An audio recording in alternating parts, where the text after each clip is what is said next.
आपको भी शायद यही लगता है ना कि सनातन धर्म को समझना एक बहुत ही कॉम्प्लिकेटेड, ऑलमोस्ट इम्पॉसिबल काम है, कि आपको हजारों देवी देवताओं और जीवो गरीब से रिचुअल्स और ऐसे ग्रंथों के समुद्र में गोते लगाने पड़ेंगे जिन्हें समझना ऑलमोस्ट इम्पॉसिबल सा लगता है। लेकिन क्या हो अगर मैं आपसे कहूँ कि ये कॉम्प्लेक्सिटी एक धोखा है?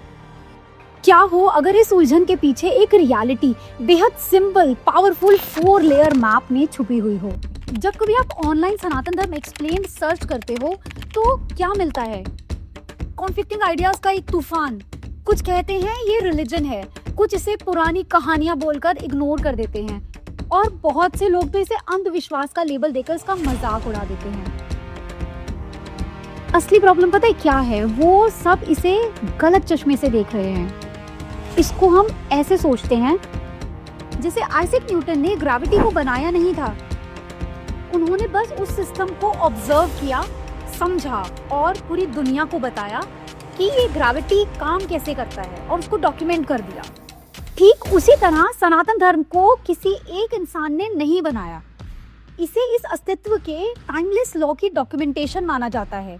वो फंडामेंटल प्रिंसिपल जो हमेशा से काम कर रहे हैं, चाहे हम उन्हें माने या ना माने।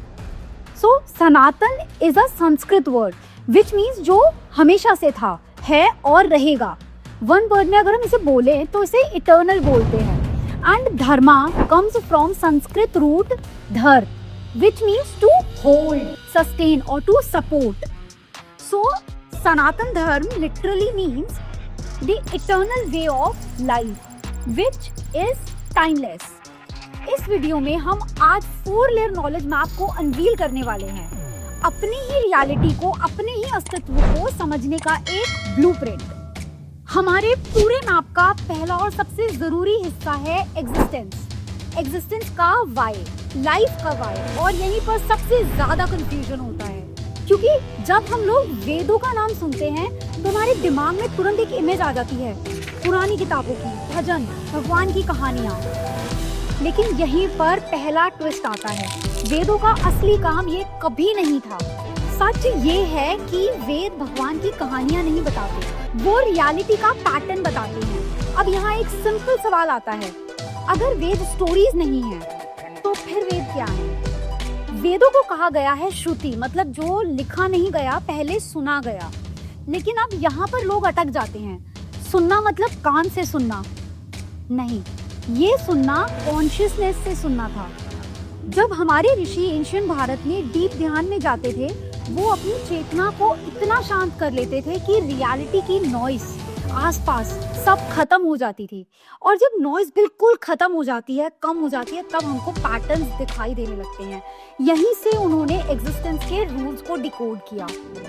और ये पॉइंट याद रखिए, ये लेयर्स देवी देवताओं के बारे में नहीं है, ये उन नियमों के, उन रूल्स के बारे में है जिनके अंदर देवता भी काम करते हैं। और यहीं पर एक पावरफुल कॉन्सेप्ट आता है, ऋता। ऋता का मतलब होता है कॉस्मिक ऑर्डर। ये आइडिया कि यूनिवर्स रैंडम नहीं है, ये एक सिस्टम है, और ये सिस्टम डेफिनेट लॉज पर चलता है कि अगर ये यूनिवर्स एक सिस्टम है तो उसका ऑपरेटिंग सिस्टम क्या है? वेद कहते हैं रियलिटी वाइब्रेशन से बनी है, साउंड, रिदम, फ्रीक्वेंसी, इसे कहते हैं शब्द ब्रह्मा। अब ये सिर्फ फिलॉसफी लग सकती है, लेकिन इसमें इंटरेस्टिंग बात ये है कि मॉडर्न साइंस ने भी ये कहा, एनर्जी इज फंडामेंटल, मैटर बाद में आता है। और यहीं पर एक और चीज नोटिस करनी चाहिए, टाइम को वेद स्ट्रेट लाइन नहीं मानते, टाइम साइकिल में चलता है, क्रिएशन, सस्टेनेंस एंड डिसोल्यूशन। तो वेदों का काम ये नहीं था कि आप किसी भगवान को मानो, वेदों का काम था आपको ये समझाना कि एग्जिस्टेंस का वाई क्या है। और जब हमें वाई क्लियर हो जाता है तब अगला सवाल नेचुरली उठता है, ये सब तो यूनिवर्स के लिए था, पर मेरे लिए इसका क्या मतलब है? और यहीं से शुरू होते हैं उपनिषद। अगर वेद बाहर के ब्रह्मांड का सोर्स कोड है, तो उपनिषद हमारे अंदर के ब्रह्मांड का यूजर मैनुअल है। उपनिषद कोई घूम फिरा के बात नहीं करते, वो सीधा पूछते हैं, मैं कौन हूँ? मैं शरीर हूँ, मैं थॉट्स हूँ जो रुकते नहीं हैं, या मैं कुछ और हूँ? और अब यहीं पर सबसे डेंजरस डिस्कवरी होती है। उपनिषद कहते हैं जो तुम बाहर ढूंढ रहे हो वो बाहर है ही नहीं, वो तुम्हारे अंदर है। अहम ब्रह्मास्मि तत्त्वम असि, मतलब तुम्हारी अवेयरनेस और यूनिवर्स की अवेयरनेस अलग नहीं है।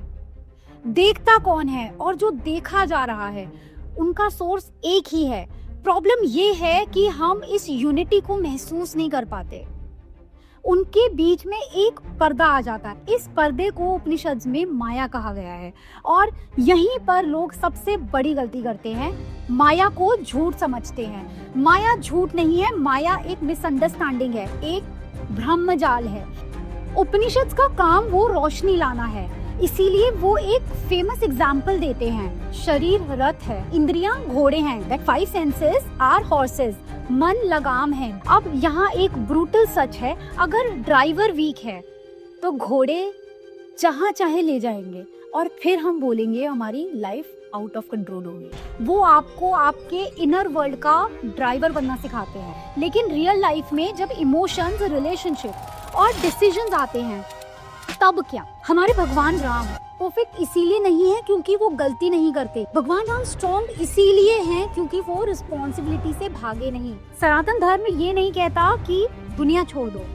सनातन धर्म कहता है कि दुनिया को समझ के जियो, पैसा कमाओ, खुश रहो, प्यार करो, लेकिन होश के साथ। सनातन धर्म को डिफेंड करने की जरूरत नहीं है, उसे समझने की जरूरत है, क्योंकि धर्म जोर से नहीं चलता, धर्म क्लियरिटी से चलता है। सनातन धर्म को सिर्फ डिफेंड मत करो, उसे समझो, क्योंकि समझ के साथ इंटरनल पावर आती है जिसे बाहर का कोई भी शोर, कोई भी आवाज कभी हिला नहीं सकता।